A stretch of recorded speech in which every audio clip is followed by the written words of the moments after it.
എപ്പോൾ ചെമ്മീൻ കിട്ടിയാലും എൻ്റെ വീട്ടിൽ ചെയ്തെടുക്കുന്ന ഒരു ചെമ്മീൻ റോസ്റ്റാണ് കേട്ടോ ഇന്ന് ഞാനിവിടെ തയ്യാറാക്കിയെടുക്കുന്നത്. ഭയങ്കര ഈസിയാണ് കേട്ടോ ഇത് ചെയ്തെടുക്കാനായിട്ട്, നല്ല ടേസ്റ്റുമാണേ. അപ്പോൾ എങ്ങനെയാണ് ഈ സിമ്പിളായിട്ട് ചെയ്തെടുക്കാൻ പറ്റുന്ന ചെമ്മീൻ റോസ്റ്റ് ചെയ്തെടുക്കുന്നത് നോക്കാമല്ലേ. ഞാനിവിടെ 1 കിലോ ചെമ്മീനാണ് എടുത്തിട്ടുണ്ടായിരുന്നത്. അതിൻ്റെ ഉള്ളിലെ നാരൊക്കെ കളഞ്ഞ് വെക്കണം കേട്ടോ. ഇനി നമുക്കിതിലേക്ക് ഒരു 1/4 ടീസ്പൂൺ മഞ്ഞൾപ്പൊടി, 1 ടീസ്പൂൺ കുരുമുളകിൻ്റെ പൊടി, 2 ടേബിൾ സ്പൂണോളം മുളക് പൊടി ചേർത്ത് കൊടുക്കുന്നുണ്ട്. പെരിഞ്ജീരകത്തിൻ്റെ പൊടി 1 ടീസ്പൂണും മല്ലിപ്പൊടി 1 ടീസ്പൂണും ചേർത്ത് കൊടുക്കുന്നുണ്ട്. ഇതിലേക്ക് ഇനി നമുക്ക് ആവശ്യത്തിനുള്ള ഉപ്പ് ചേർത്ത് കൊടുക്കാം. ജസ്റ്റ് ആദ്യം ഒന്ന് നമ്മൾ മിക്സ് ചെയ്തെടുക്കാം കേട്ടോ. നിങ്ങൾക്കിതേ വെള്ളത്തിൽ മിക്സ് ചെയ്തെടുക്കുന്നെങ്കിൽ അങ്ങനെ ചെയ്തെടുക്കാം.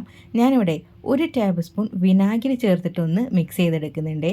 ഇങ്ങനെ ചെയ്യുമ്പോൾ നമുക്ക് കുറച്ച് സോഫ്റ്റായിട്ട് തന്നെ ഇത് കിട്ടിക്കോളും. ഇനി നമുക്ക് ഇതൊന്ന് ഫ്രൈ ചെയ്തെടുക്കണമല്ലോ.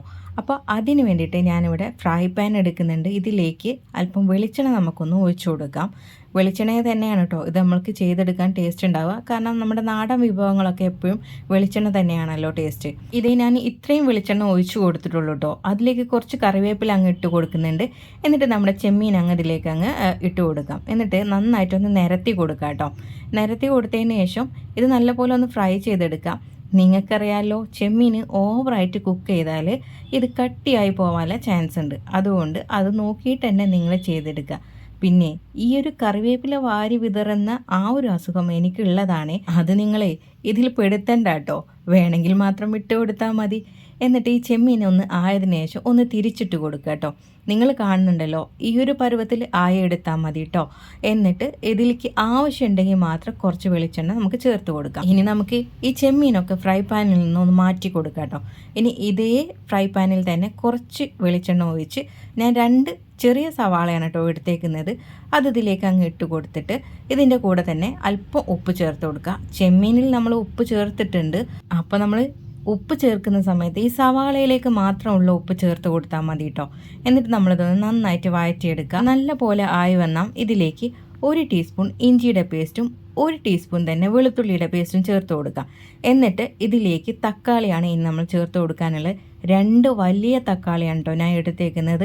അത് നമ്മൾ ഇതിലേക്ക് ചേർത്ത് കൊടുത്തതിന് ശേഷം നന്നായിട്ടൊന്ന് വഴറ്റിയെടുക്കണം. ഈ തക്കാളി നല്ല പോലെ ഒന്ന് മൊശിയായിട്ട് വരണം കേട്ടോ. അപ്പോൾ അതിന് വേണ്ടിയിട്ട് നമുക്കത് അടച്ചു വെച്ചിട്ട് വേവിച്ച് കൊടുക്കാം. എന്നാൽ അത് നല്ല പോലെ ഉടഞ്ഞു വരുള്ളൂ.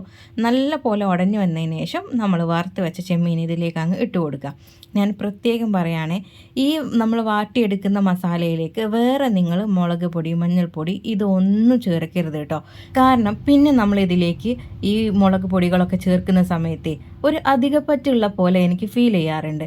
അതുകൊണ്ടാണ് ഞാൻ ഇങ്ങനെ തന്നെ ചെയ്തെടുക്കുന്നത്. അതുകൊണ്ട് നിങ്ങളും ഇങ്ങനെ തന്നെ ചെയ്യണം കേട്ടോ.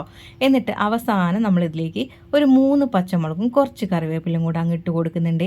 ഇത് ലാസ്റ്റ് മാത്രം ചേർത്ത് കൊടുക്കുക. കാരണം ഈ പച്ചമുളകുടെ ആ പച്ച രുചി ഉണ്ടല്ലോ അത് ഇതിലേക്ക് വരണം കേട്ടോ. അതിന് വേണ്ടിയിട്ട് മാത്രം ചേർത്ത് കൊടുക്കുക. അപ്പോൾ ലാസ്റ്റ് ഒന്നുകൂടെ ഒന്ന് ഇട്ട് വഴറ്റിയെടുക്കുക. സംഭവം ഇത്രയേ ഉള്ളൂ. പക്ഷേങ്കിൽ ഈ ഒരു ചെമ്മീൻ റോസ്റ്റിന് വല്ലാത്തൊരു ടേസ്റ്റ് തന്നെയാണ് കേട്ടോ. ഇതുവരെ നിങ്ങൾ ഈ രീതിയിലല്ല ചെയ്തെടുക്കുന്നതെങ്കിൽ ഒന്ന് ചെയ്ത് നോക്കിയോളൂ. തീർച്ചയായിട്ടും എല്ലാവർക്കും ഇഷ്ടപ്പെടുന്ന ഒരു ടേസ്റ്റ് തന്നെ ആയിരിക്കും. അപ്പോഴേ വീഡിയോ നിങ്ങൾക്ക് ഇഷ്ടപ്പെടുവാണെങ്കിൽ ലൈക്ക് ചെയ്യാനും ഷെയർ ചെയ്യാനും മറക്കരുത്. അതുപോലെ തന്നെ ചാനൽ ഫോളോ ചെയ്യാത്തവരുണ്ടെങ്കിൽ ഫോളോ ചെയ്യാനും മറക്കരുതേ. Thanks for watching.